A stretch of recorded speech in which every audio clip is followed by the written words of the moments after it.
Ring!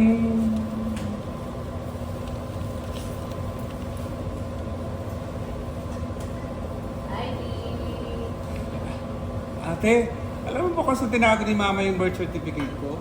Kailangan ko kasi sa school eh. Birth certificate, alam ko nasa pakadal lang ni Mama yun eh. Check mo. Baba na ko na isa.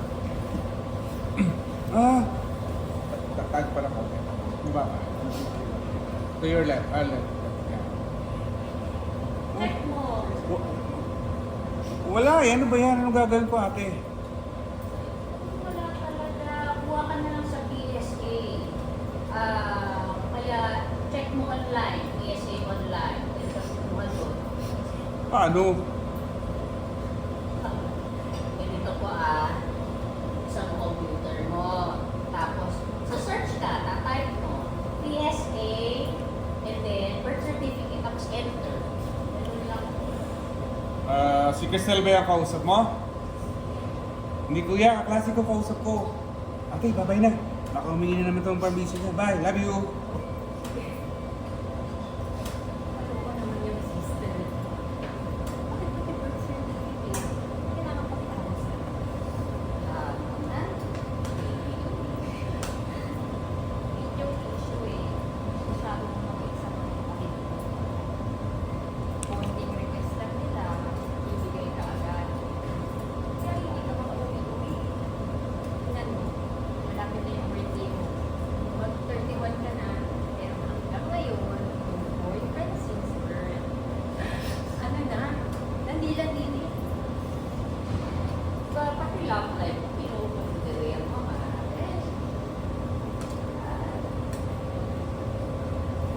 Papaksyon din naman ako eh. Pero naisip ko kung i-extend ba ako o ito nila nga.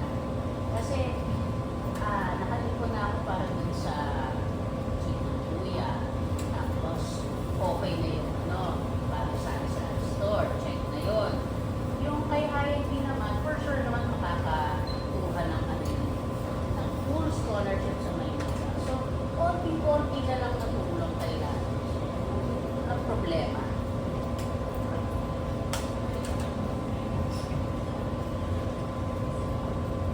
Cristel, Ay, ma'am.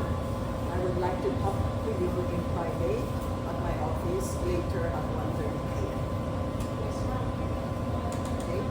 继续这个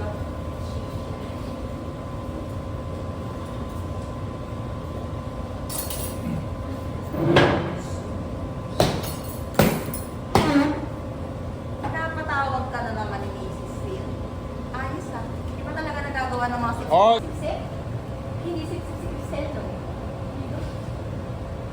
Eh kung ang isang dekada mo, eh imbes na nagbubuli ka ng kapwa ko, eh inaayos mo yung trabaho mo. Eh sana,